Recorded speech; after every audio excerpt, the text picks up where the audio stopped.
insieme a due dei protagonisti di Curiosi del Territorio, a cui vado subito a chiedere il loro nome e il paese da cui provengono, e naturalmente la loro professione.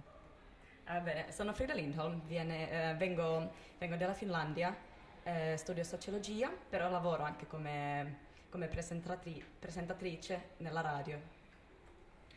Io sono Daniel Fintrace e sono di Edimburgo, dove mi sono appena laureato in francese e in italiano e adesso sto per cominciare un dottorato all'Università di Cambridge. Voi siete arrivati da poco a Pordenone per questa bella iniziativa di scambio culturale. Che cosa vi aspettate di trovare a Pordenone e più in generale in Friuli Venezia Giulia, se c'è magari qualcosa che vorreste vedere in particolare?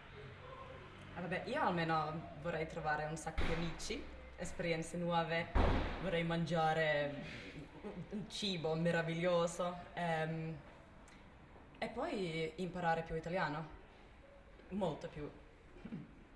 Infatti io sono venuto perché ho studiato 2 anni fa un libro di Carlo Ginzburg che si chiama Il formaggio e i vermi, che si svolge proprio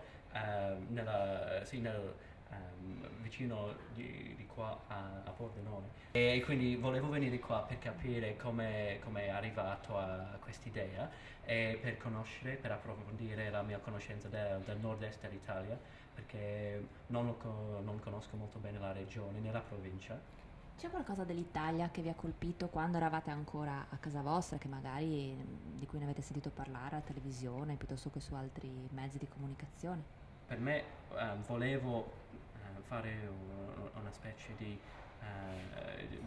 studio sul cambiamento che posso percepire oggi nella regione qua, piuttosto di quell'esperienza che ho effettuato 2 anni fa, per capire se c'è stato un gran cambiamento sia nei modi che nelle attività che effettuano le persone qua.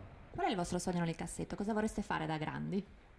Il mio sogno nel cassetto è assolutamente di lavorare come corrispondente qua in Italia oppure da qualche parte in Europa. Siccome ho lavorato come giornalista già 6 anni, vorrei poter lavorare all'estero, però per la media finlandese. Vorrei bene restituire qualcosa al sistema pedagogico che mi ha già dato così tanto, cioè all'università, alla scuola secondaria, qualcosa del genere, ma non so proprio a livello internazionale mi pare.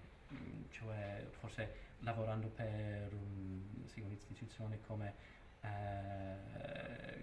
per un istituto che si cura dei sistemi pedagogici di un paese intero. Se posso contribuirci anche un pochino, sì, mi piacerebbe molto. Grazie.